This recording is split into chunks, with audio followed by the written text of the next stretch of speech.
Bueno, mi nombre es Carlos Gamerro, nací en Buenos Aires 1962 y soy autor por ahora de 4 novelas, un libro de cuentos y un libro de ensayos y bueno, este, otros que vendrán, espero.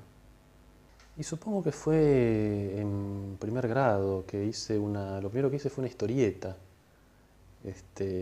con un amigo, con un compañero de clase. Que en realidad estaba buena, eran unos astronautas que salían de la Tierra y que iban a Marte, pero por algún error que aterrizaban en la Tierra, pero pensaban que era Marte y huían de sus propios este, eh, congéneres y después en la huida salían y creyendo que volvían a la Tierra llegaban a Marte y ahí no entendían por qué los trataban como extraños cuando acababan de volver a su Tierra. Así que y a partir de ahí me gustó contar historias. Yo dibujaba mucho, así que lo que hice, digamos, durante toda la primaria fue básicamente en género historieta. Y después, no sé, tuve un eclipse, digamos, como escribía cuentos, las composiciones me salían bien, digamos, los maestros me felicitaban. Pero hasta pasados los 25 años por lo menos, y terminada la carrera de letras, no sentí, digamos, que estaba escribiendo, digamos, que pudiera decir bueno, que me sentía escritor o que estaba escribiendo algo que digo, bueno, esto es lo que yo puedo hacer. Quizás en ese sentido el primer cuento que escribo y digo, bueno, esto sí es algo que me permite pensar que soy escritor, es un cuento que se llama Marina en sol y azul cobalto. De chico iba leyendo de todo. Recuerdo mucho como lectura infantil, quizás la que más me identifiqué, más me marcó, eran unos libros hoy bastante olvidados de Monteiro Lobato, un autor brasileño, que tenía la ventaja de que todas las aventuras de todos de esos personajes podían viajar en el tiempo y en el espacio. Entonces, por ejemplo, transcurrían, que lo que más recuerdo eran el de las hazañas de Hércules. Entonces estos personajes iban y se encontraban con Hércules y de alguna manera, al mismo tiempo que leía una historia moderna o nueva para chicos, digamos, accedía a la mitología griega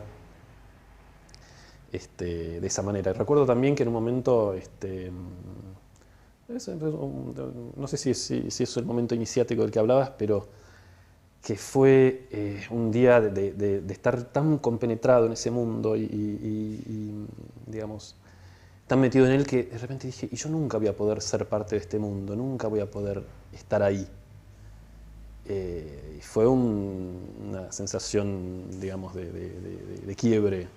Y quizás, no sé, la recompensa, digamos, de esa frustración fue decir, bueno, pero voy a crear mundos como estos y de alguna manera así me voy a meter en ellos. Digamos, si yo no estoy habitando el mundo que creo, y para mí, bueno, sobre todo porque soy narrador, digamos, es crear mundos y meterme en ellos a través de los personajes en los cuales también, de alguna manera, en cuya piel estoy metido. Si no logro eso, no estoy escribiendo realmente. O sea, digo, a veces parte del trabajo literario tiene algo de oficio o algo, digamos, más exterior. Pero digamos, ni un cuento ni una novela puede sobrevivir como tal si no hubo momentos en los cuales realmente uno estuvo viviendo eso con más intensidad de lo que estaba viviendo la propia vida. Uno cuando escribe ya desde el oficio de escritor se da cuenta que en realidad lo que hace válida digamos, la página, bueno, digamos, que tal palabra se pega con tal otra y de repente digamos, tendrían que ir bien pero no van bien. Y esto es una serie de sensaciones físicas, digamos, que uno las aprende a registrar sobre todo con el cuerpo, ¿no? De por qué esta oración está bien o no, por qué conmueve o no conmueve, la cuestión de cómo poner sentimiento en las palabras. Y todo eso ni se enseña en la facultad ni se discute y a veces hasta casi es un tema tabú, digamos, qué siente uno ante un determinado texto, ¿no? Siempre es qué piensa uno. Y cuando uno está escribiendo tiene que sentir primero y pensar después o nunca. Yo creo que es una cuestión, lo que quise decir recién no es de hacer una dicotomía sino o absoluta, sino de prioridades, ¿no? No es que la cuestión interpretativa o la cuestión crítica tenga que estar totalmente descartada o no tenga que aparecer, pero, digamos, tiene que de alguna manera quedar en un segundo plano, pertenecer a una segunda instancia, posterior en todo caso, o secundaria respecto de esa inmediatez física con la historia, con los personajes y con el texto. Así que de alguna manera, en primer lugar, digamos, cuando enseño a confiar en las intuiciones, confiar en las reacciones del cuerpo cuando se lee, porque eso también después sí es un entrenamiento válido para lo que sucede cuando se escribe, si bien yo no doy talleres de escritura y por lo tanto no me propongo, digamos, en primera instancia formar escritores, pero sí creo que el tipo de trabajo de enseñanza de la literatura que yo hago es útil. Y aparte siempre estoy haciendo mucho hincapié en cuestiones técnicas, digamos, cuestiones digamos, del oficio, y no solo cuestiones interpretativas, y no enseño a partir de ninguna teoría literaria específica, por un lado. Cuando escribo, que es la otra pregunta que me hacías, yo, como mi producción académica se reduce a en 15 años que enseñé en la facultad, llegué a escribir 2 artículos o 2 papers. Me di cuenta que, o sea, realmente no es una producción que asombre a nadie.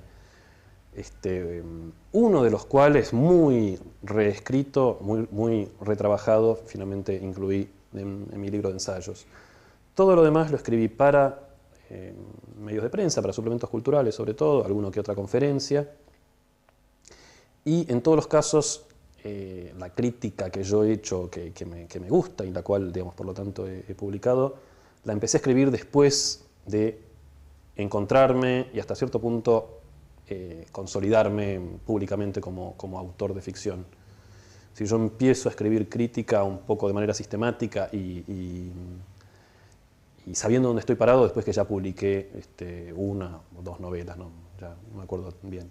Porque puedo hablar como autor. La crítica periodística comparte algo con la ficción, que es que tenés que atrapar al lector, no tenés un público cautivo. La crítica académica parte del supuesto que la gente te va a tener que leer quiera o no.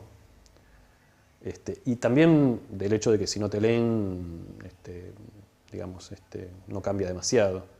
Ya el currículum, adquiriste los puntos necesarios que te dio publicar el paper en tal medio, aunque no lo lea nadie, ni pase nada, ni cambie nada. En cambio, vos agarrás el diario el domingo, con un día lindo, y empezás a leer una nota, y al primer párrafo te aburriste, y ya la largás, que vas a seguir perdiendo el tiempo. Entonces es un desafío interesar al lector, decir con la misma profundidad, digamos, porque yo por lo menos no creo que la crítica periodística tenga que ser más superficial o más fácil. Creo que es una cuestión sobre todo de lenguaje también, ¿no? En la crítica académica se ha instalado mucho el uso de jergas privadas, en las que solo pueden leer quienes han sido entrenados en eso, es casi una cuestión de iniciados. Y la crítica periodística o una conferencia, digamos que es para un público culto, porque digamos, si no le interesa ir a una conferencia sobre Joyce o sobre Borges o sobre Beckett, pero digamos, no necesariamente especializado en el sentido más restringido de la palabra. Y ahí el desafío es llegar a la misma complejidad que la crítica académica con las palabras de todos los días, con las palabras del lenguaje común. El tema de las dos lenguas, es muy difícil juzgar uno en qué influye, porque digo, no puedo tener yo la suficiente distancia. Sé por lo que he visto y dicho y enseñado de la obra de otros, como Nabokov, como Beckett, Conrad, que bueno, Borges mismo, ¿no? Indudablemente tiene un peso muy grande y debo suponer que es así en mi caso. Yo leo exclusivamente en esas dos lenguas, puedo leer con esfuerzo en alguna otra, pero básicamente todas mis lecturas son en inglés o en español. De hecho, en mi trabajo, digamos, de enseñanza y como crítico también casi siempre me he ceñido a esas literaturas, porque creo que para hablar de una literatura en principio,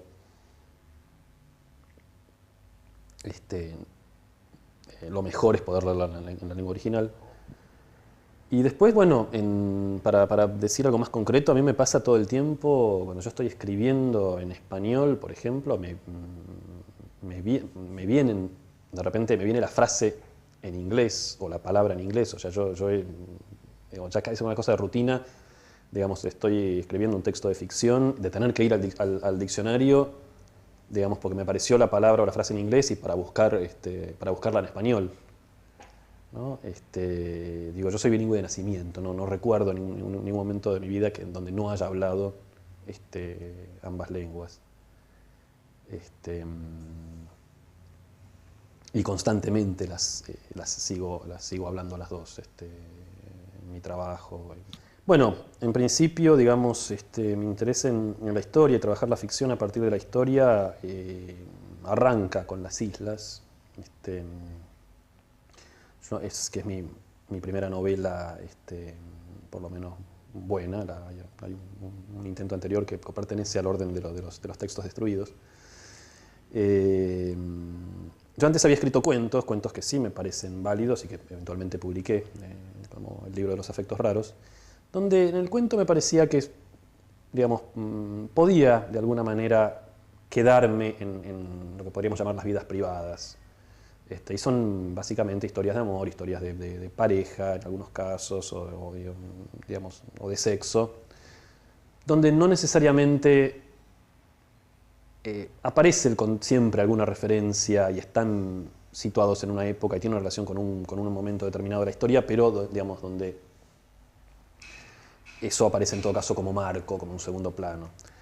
En cambio, a mí, por lo menos con la novela, tal como yo la entiendo, y aparte, en general, me parece que es una característica de las novelas, digamos, del tercer mundo, que, digamos, no hay posibilidad de separar lo privado de lo público, las historias particulares de la historia con mayúscula, ¿no? Todo el tiempo, y nosotros lo sabemos por nuestra vida, o sea, qué sé yo, uno quiere contar una historia de amor en una pareja, pero la pareja, digamos, pidió un crédito para comprar un departamento, vino el corralito, el crédito en realidad no era por banco, se lo mantuvieron en dólares, no pudieron afrontarlo, se empiezan a pelear y se separan.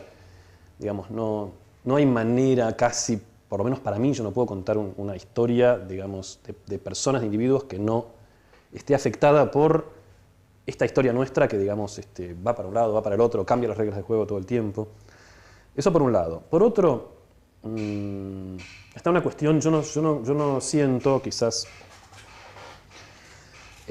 algo que podría pensarse que era un poco una característica de una generación anterior de escritores, o por lo menos de lo que se decía, que hay un cierto deber de tratar ciertos temas o de hablar de las cosas que no se dicen. Ahora, de alguna manera, en la literatura se puede hablar de cualquier cosa. Yo parto de la base de la lección, o sea, yo no siento que tenga que hablar ni de la dictadura ni de las Malvinas, sino que me gusta, quiero. De alguna manera, aparte, mi primera sensación, bueno, me acuerdo un poco de lo que decía el impulso originario si uno lee bien en detalle el impulso originario de Walsh para escribir Operación Masacre, no es hay que denunciar estos crímenes de los que nadie habla, es qué historia maravillosa, tengo que contarla antes que la cuente otro, ¿no? Encontré acá un tesoro. O sea, el impulso del escritor es egoísta en ese sentido, digamos, no está pensando en el bien común, sino es esa pasión por contar una historia, digamos, y por ponerse a merced de un material que genere, digamos, un buen relato. A mí me pasó con Las Islas, con Malvinas. Yo dije, pero digo, habían pasado 10 años y había una sola novela, que es Los Pichiciegos de Fogwill. Yo digo, ¿y todo esto? ¿Nadie se dio cuenta que acá hay una mina de oro? Lo primero que me pasa con la historia es que hay mejores cosas para contar ahí que en cualquier otro lugar que yo conozca, ¿no? Yo, por otra parte, no soy un escritor autobiográfico, me parece que ya, digamos, la propia vida basta con vivirla encima, digamos, repetirla. Yo en todo caso cuento historias de cosas que no me pasaron.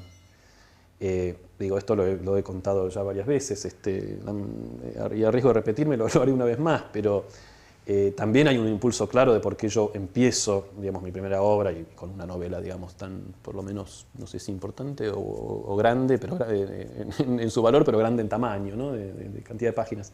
Que Las Islas, porque bueno, yo soy clase 62, que es la clase que fue a Malvinas, y yo no fui a Malvinas, pero de alguna manera ahí, digamos, es un claro momento donde yo digo, bueno, es el famoso, digamos, modelo del jardín de senderos que se bifurcan, ¿no?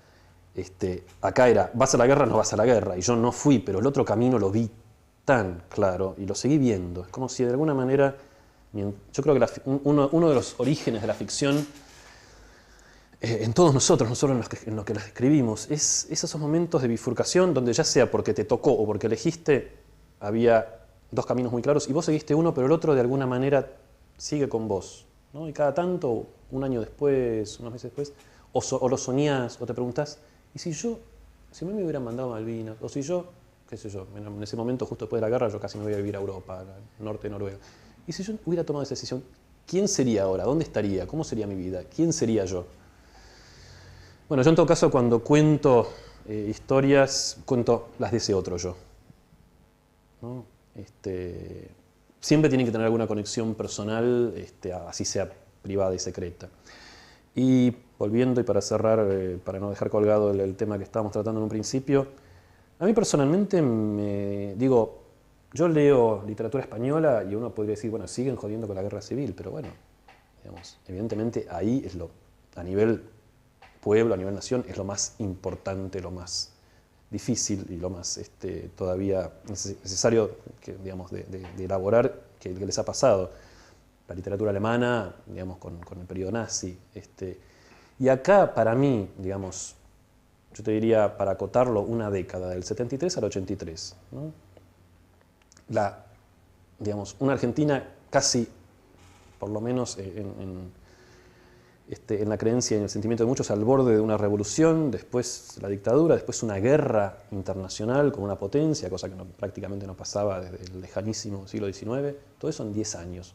Todo eso en una época, aparte, que digamos, yo personalmente la viví y tengo recuerdos personales de todo eso. Digo, ahí hay material para más novelas de las que yo puedo escribir en mi vida. Lo que no quiere decir que siga toda la vida escribiendo sobre esa época. En el momento en que sienta que ya para mí está, escribiré sobre otra cosa. No siento por eso ningún deber de contar esas historias. Pero sí me parece que, digamos, y en todos los casos me generan una sensación de desafío, de peligro. Siempre cuando encaro una nueva novela y durante mucho tiempo y a veces hasta el final la sensación es ¿y voy a poder o va a ser demasiado para mí? Bueno, es una de las cosas que me calientan a escribir ficción, ¿no? Y yo empiezo en principio, y eso sucedió con Las Islas, iba anotando como ideas, cosas que se me iban ocurriendo, o de repente fragmentos de una escena o un diálogo, ¿no? Como que me aparecían en cualquier lado, en papelitos. Llegado un momento, digamos, tengo una pila de papelitos importante, empezaba a pegarlos en hojas, siempre en hojas oficio, ya cada uno tiene sus fetiches, entonces van dando, digamos, resultados como estos. ¿No? No como estos, siempre los colorcitos quedan simpáticos, ya ahora no los uso tanto. En realidad son totalmente arbitrarios, el papel que tenía a mano. Acumulado cierta cantidad de papelitos, yo ya me doy cuenta, empiezo a vislumbrar si tengo para una novela o no. Si no, puede ser que sí. Lo dejo y simplemente si siguen viniendo ideas y se sigo juntando, o de repente ahí terminó y queda. Hay novelas o proyectos de novela o de cuento que murieron en esta primera etapa. Ya cuando digamos, tengo una suficiente cantidad, ya empecé a ver una estructura, puede ser, digamos, por temas o ya, digamos, empiezo a ver capítulos, si están pegados los vuelvo a recortar y los vuelvo a pegar, pero ya, digamos, ordenadamente, digamos. Entonces pongo, digamos, la situación tal del capítulo tal y todos los papelitos que tengan que ver con eso van en esa hoja. yo empiezo a escribir ya, digamos, el texto, generalmente de principio a fin, a mano, con todos los borrones y agregados. Últimamente se me ha dado, no sé por qué, por empezar a anotar variantes. Se me ocurre una palabra, otra, entonces las voy anotando todas. Para lo cual, digamos, la computadora no me parece lo mejor. Y aparte, ojo, no escribo a mano todo, o sea, cuando escribo artículos críticos o notas de prensa o incluso guiones cinematográficos, eso lo hago así directamente en la computadora. Pero me parece que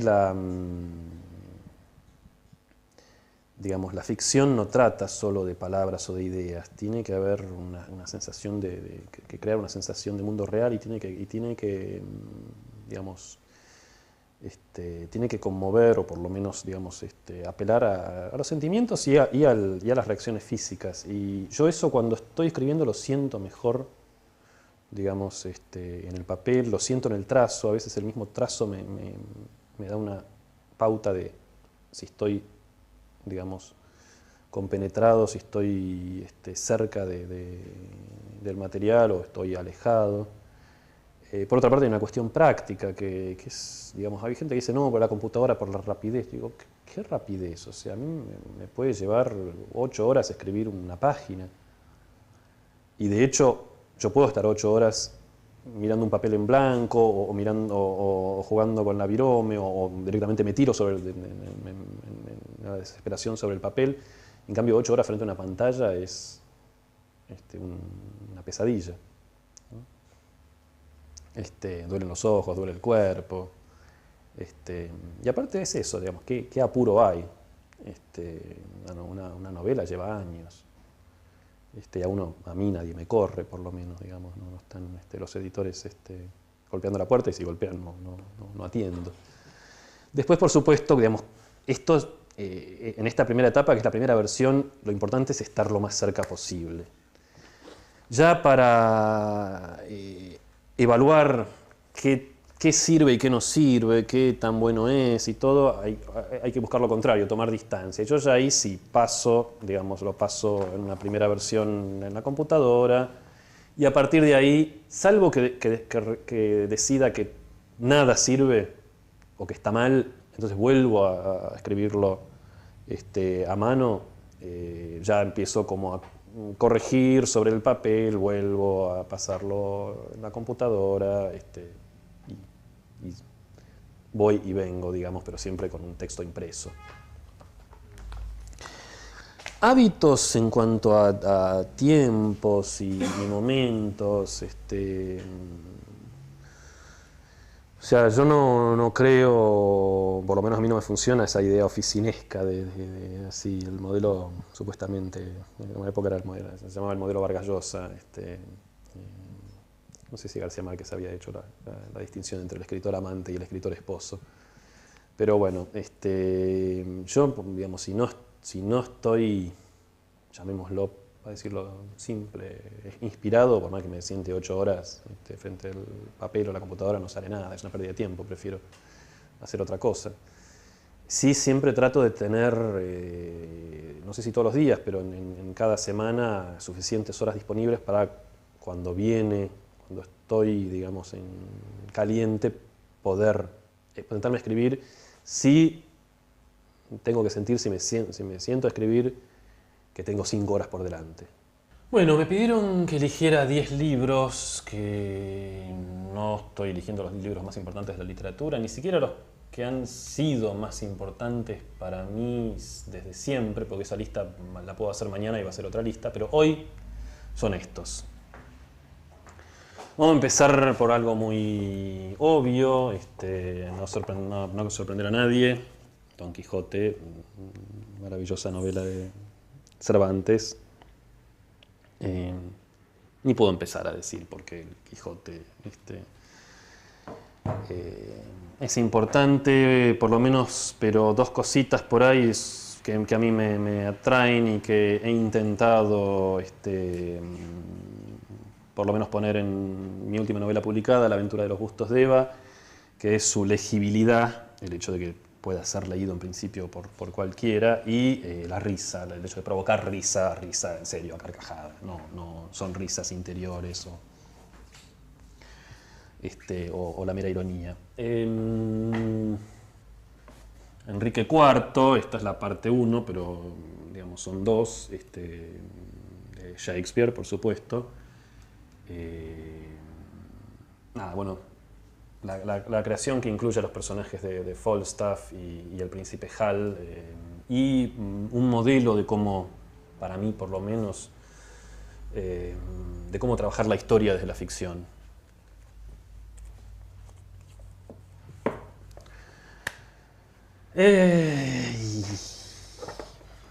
Naked Lunch, el almuerzo desnudo de William Burroughs. William Burroughs es mi maestro. O sea, si a alguien, digamos, en alguien pienso cuando estoy en problemas y en algún lugar busco las soluciones, es en su obra.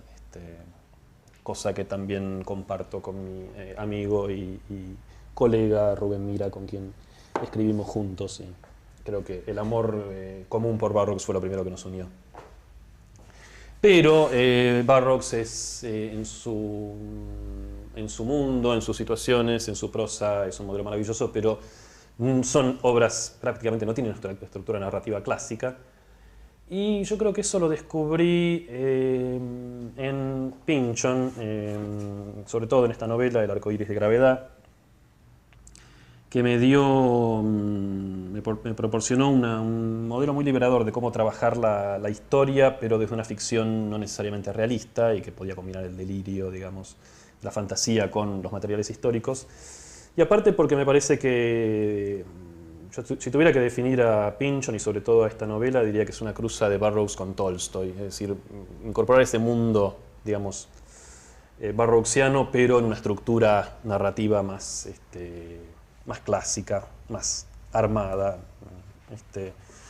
Y ya que quien dice Tolstoy, bueno, en mi caso, Ana Karenina me parece una novela deslumbrante. Yo leo a veces cuando digo que, bueno, ¿qué quiero hacer con esto que estoy contando? Con esta descripción? A ver, leo Tolstoy y digo, bueno, claro, esto es lo que querría hacer, pero no voy a poder hacer nunca, es demasiado maravilloso. Pero es un autor absolutamente encantador y deslumbrante.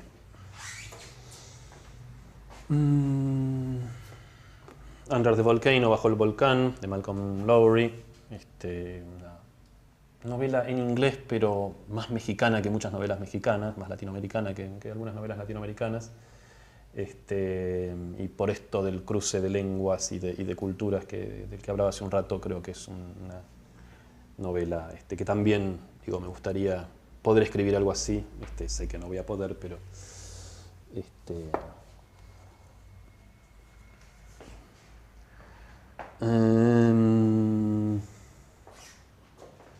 bueno, acá Borges me aparecen obras completas. Quizás si tuviera que elegir un libro, sería el Aleph, también ficciones. Y nada, Borges es el maestro de nuestra literatura y también otro modelo inalcanzable y peligroso hasta cierto punto. Yo creo que en la ficción, por lo menos, no escribo bajo su sombra, pero sí en los ensayos. A veces cito a Borges y después lo borro porque si no termino pensando que no digo nada que no haya dicho él antes, cosa que probablemente sea así, pero trato de disimularlo. Y otro latinoamericano, digamos, del cual también estuve hablando hace un rato, Monetti, La vida breve, que es, digamos, su mejor novela y también un ejemplo de una creación de mundo que digamos, a partir del cual se despliega toda una obra literaria, siempre de una calidad excepcional. Una novela que he leído y enseñado durante muchos años, que es el Ulises de Joyce. También peligrosa, digamos, como modelo, pero bueno, una fuente inagotable de recursos, es una especie de gran manual de todo lo que se puede hacer, por lo menos hasta lo que se podía hacer hasta el siglo XX, no sé si se han inventado cosas nuevas todavía desde el Ulises en literatura, ¿no? Y la última, creo, una novela que, como El Quijote, me interesa porque es una novela sobre la lectura y sobre los riesgos de la lectura, y aparte, nuevamente divertidísima, Bouvard y Pécuchet, de Flaubert. Y creo que con eso hemos completado la lista de 10. Todos libros sobre los cuales no solo me gusta leer y he leído más de una vez, sino que me ayudan en los momentos difíciles, directamente con algún ejemplo o espiritualmente, cuando no sé qué hacer, algún tipo de solución, algún tipo de mano me dan. A veces para escribir y a veces también para la vida. Bueno, voy a leer un fragmento de mi novela Las Islas, en el cual Felipe Félix, el protagonista y excombatiente de Malvinas, habla con un médico del Borda, del psiquiátrico donde está internado uno de sus compañeros. Habla Felipe Félix. Todos soñamos con volver. Es difícil de explicar. Yo no volvería ni loco, pero sueño con volver. Hice una pausa. Ustedes también. ¿Nosotros? Los que nunca estuvieron. ¿Para qué nos buscan si no? Nos buscan y nos tienen miedo.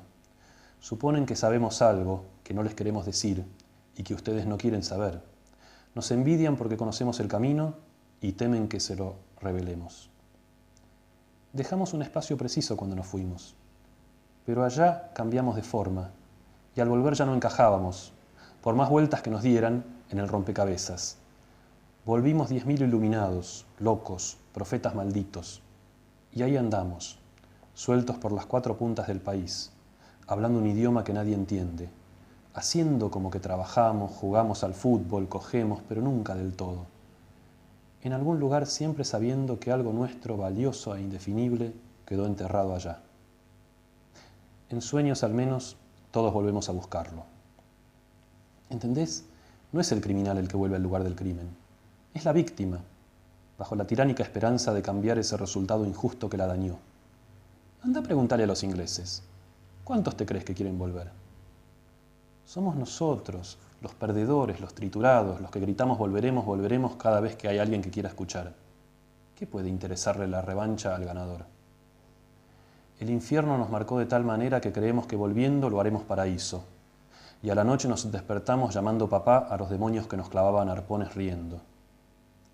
¿Sabés por qué todavía, 10 años después, seguimos disfrazándonos de esta manera, reuniéndonos para organizar expediciones imposibles, reconstruyendo hasta el segundo cada uno de aquellos días que lo mejor sería olvidar?